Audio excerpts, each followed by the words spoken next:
एक खतरनाक कैदी अपने परिवार वालों की जान बचाने के लिए हाई सिक्योरिटी जेल को तोड़कर भाग जाए। मूवी स्टार्ट होती है एक पार्टी से, जहाँ पे कई सारे लोग बिल्डिंग के छत पे नाइट्रोरस नाम का एक गैर कानूनी ड्रग्स लेकर नाच रहे थे। इस ड्रग्स को लेने के बाद इंसान को लगने लगता है कि उसके शरीर में पंख है। उन्हें लगता था कि उस पंख की मदद से वो लोग उड़ सकते हैं, इसलिए सभी लोग उस बिल्डिंग से एक एक करके कूद रहे थे। इसके बाद हम मैक्स नाम के एक आदमी को देखते हैं जो कि जेल में बंद रहता है। वहाँ पे वो कसरत कर रहा था। बाद में वो बैठ के अपने बेटे की बचपन की तस्वीर देखने लगा। तभी एक पुलिस वाले ने आके बताया कि उसके पिता उससे मिलने आए हैं। जब मैक्स ने अपने पिता मैग से मिला तब मैग ने उसे एक किताब और उसके बेटे की आज की तस्वीर दी। उसने उससे बताया कि थियो काफी दिन से घर पे नहीं आया है और उसकी कोई भी खबर नहीं है।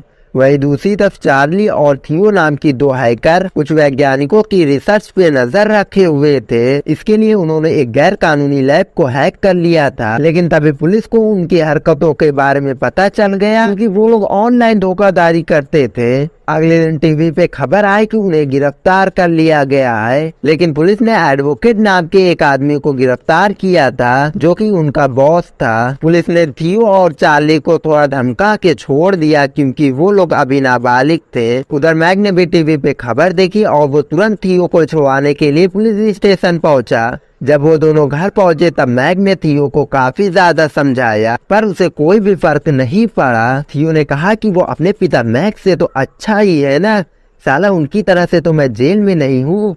इसके बाद उसने गुस्से में जाके अपने कमरे में दरवाजे को जोर से बंद किया। वहाँ भी उसका मन शांत नहीं हुआ, इसलिए थियो खिड़की से निकलकर वहाँ से भाग गया। वो भाग के वहीं गया जहाँ पे वो काम करता था। वही दूसरी तरफ मैक्स को एक पुलिस ऑफिसर हथकड़ी लगाकर दूसरे रूम में लेकर गया। कुछ देर बाद वहाँ पे एक औरत आई जो कि एक पुलिस ऑफिसर थी। उसने मैक्स को एडवोकेट की तस्वीर दिखाई। मैक्स एडवोकेट को देखते ही तुरंत पहचान गया क्योंकि एडवोकेट वही आदमी था जिसने मैक्स की पत्नी की इलाज के लिए इलीगल दिल भेजा था, लेकिन उसकी पत्नी का ऑपरेशन नाकामयाब रहा और उसकी पत्नी मारी गई। इसके बाद पुलिस ने मैक्स को एक लिक्विड दिखाया जो कि नाइट्रोरस था। उसने कहा कि जो आदमी ये ड्रग्स लेता है वो पागल होकर ये सोचने लगता है कि उसके पंख है और वो हवा में उड़ सकता है। ये ड्रग्स काफी तेजी से शहर में फैल रहा था और पुलिस वालों को ये लग रहा था कि इसके पीछे एडवोकेट और उसके आदमियों का हाथ है। अब एडवोकेट की गिरफ्तारी के बाद उन्हें बस उस आदमी की तलाश है जिसने नाइट्रोरस बनाया है। ये सब सुनने के बाद मैक्स ने कहा कि उसे पुलिस की मदद करने में कोई भी दिलचस्पी नहीं है, लेकिन पुलिस वाली ने हंस के कहा कि उसका बेटा थियो भी एडवोकेट की गैंग में शामिल है। जब मैक्स को उसके बेटे की गिरफ्तारी की तस्वीर दिखाई तब मैक्स मान गया। इसके बाद वो गुस्से में एडवोकेट को जेल में ढूंढने लगा क्योंकि ये खबर सुनने के बाद उसे काफी ज्यादा गुस्सा आ रहा था। उसे ढूंढकर एडवोकेट को मैक्स ने खूब पीटा और उसे धमकी दी कि अगर जिंदा रहना चाहता है ना बेटा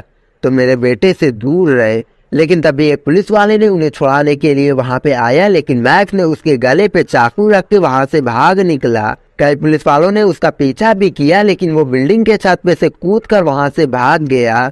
लेकिन तभी बाहर एक पुलिस वाला मिला और उसने कहा, रुक जा वरना गोली सीधा भेजे में मारूंगा, क्योंकि मुझे कहीं और मारना नहीं आता। लेकिन मैक्स ने बदले में उससे गन छीन कर वहाँ से भाग गया। इसके बाद वो सीधा अपने घर पहुंचा थियो से मिलने के लिए। जब उन्होंने थियो का कमरा खोला तब वहाँ पे कोई नहीं था। अगले दिन मैक्स को उस जगह पे लेकर गया जहाँ पे थियो काम करता था। मैक्स उस जगह को देख ही रहा था, तभी वहाँ पे एक काली कलर की गाड़ी आके रुकी और उसमें से एक औरत जियो और उसकी दोस्त निकली। जब मैक्स ने अंदर जाने की कोशिश की तब एक आदमी ने दरवाजा खोल दिया और वो पकड़ा गया। उस आदमी का नाम क्लॉस था और वो जानता था कि मैक्स एक अपराधी है, इसलिए उसने मैक्स को वहाँ पे जाने के लिए मना किया, वरना उसके पीछे पीछे पुलिस भी वहाँ पे आ सकती है। लेकिन मैक्स ने हार नहीं मानी और वो पीछे के रास्ते से अंदर घुस आया, लेकिन उसे डैफनी नाम की एक औरत ने देख लिया। फिर डैफनी को पता चला कि मैक्स थियो का बाप है, लेकिन उसने मैक्स को थियो से मिलवाने के लिए साफ इनकार कर दिया। मैक्स वहाँ से निकल के अंदर घुस गया। फिर जब वो थियो से मिला तब थियो उससे काफी ज्यादा नाराज था, क्योंकि थियो को लगता था कि उसकी माँ की मौत का कारण मैक्स ही है। उसने गुस्से में अपने पिता से चले जाने को कहा,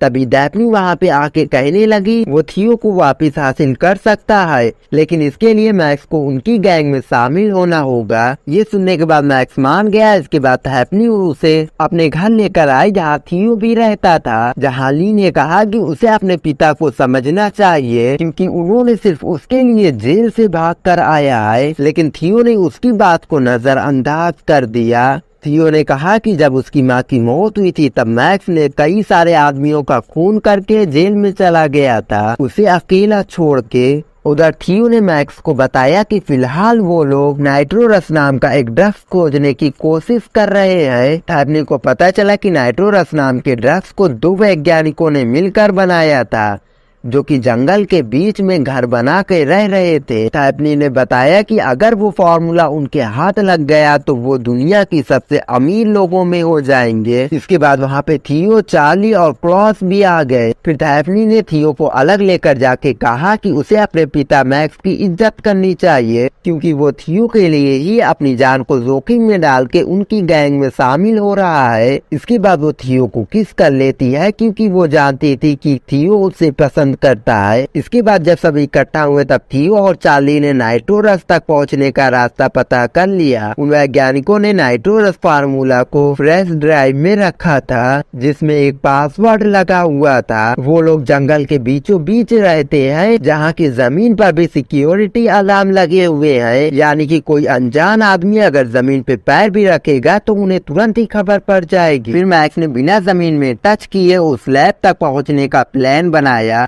अगले दिन से वो लोग वहाँ पे जाने के लिए ट्रेनिंग करना शुरू कर दिए। फिर मैक्स ने गाड़ी को एक गैराज में लेकर जाके उसका इंजन बदलवाया। फिर मैक्स ने थियो को स्पोर्ट कार की सैर कराने लेकर गया। अब उनके रिश्ते सुधरने लगे थे, लेकिन तभी थियो को याद आ गया कि उसके पिता ने उसकी माँ का ठीक से ख्याल नहीं रखा था। इस पे मैक्स ने सफाई देते हुए कहा कि ऐसा कुछ नहीं है, बल्कि वो अपनी पत्नी के लिए तो मरने को भी तैयार था। इसके बाद उसने डैफ्नी को थियो से दूर रहने को कहा क्योंकि वो बस उसका इस्तेमाल कर रहे थे, जिस पे थियो गुस्से में वहाँ से चला गया। इसके बाद हम देखते हैं कि क्लॉस ने छुपकर उनकी सारी बातें रिकॉर्ड कर ली थी। उसने तुरंत ये वीडियो एडवोकेट को भेजी जिसने उस पे नजर रखने को कहा। फिर रात को मैक्स सो नहीं पा रहा था। फिर डैफ्नी वहाँ पे आके उसे चिढ़ाने लगी। वो उसके साथ रात गुजारना चाहती थी, लेकिन मैक्स ने उसे धक्के मार के भगा दिया क्योंकि वो जानता था कि उसका बेटा थियो डैफ्नी को चाहता है।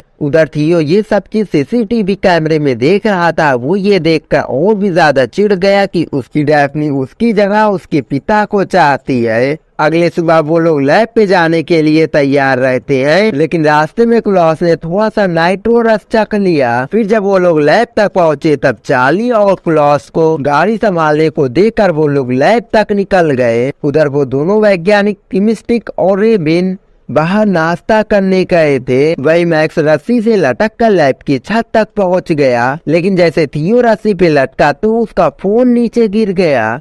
थियो उसे उठाने लगा, लेकिन मैक्स ने उसे तुरंत ही रोक दिया क्योंकि इससे वैज्ञानिकों को उनकी लोकेशन पता चल जाती। फिर उन लोगों ने लैब में जाकर थियो ने तुरंत उनके कंप्यूटर का डेटा अपने टैब में ले लिया। उधर क्लॉस के दिमाग पे नाइट्रोरस का असर हो गया और वो गाड़ी चलाकर लैब से टकराने के लिए निकल पड़ा। चार्ली ने घबरा कर डैफ्नी को फोन करके सब कुछ बताया। उन्होंने तुरंत वहाँ से निकलने की कोशिश की, लेकिन अब वैज्ञानिकों को ये पता चल गया था कि कोई तो उनकी लैब में घुसने की कोशिश कर रहा है। फिर जब क्लॉस वहाँ पे पहुंचा तब उसने डैफ्नी से नाइट्रोरस की डिमांड की। असल में वो ये सब एडवोकेट के कहने पर कर रहा था, लेकिन उसी वक्त वहाँ पे वैज्ञानिकों ने आके उन पे गोलियां चलाना शुरू कर दी। मैक्स ने जैसे तैसे करके सभी को गाड़ी में बैठाया और वहाँ से भाग निकला।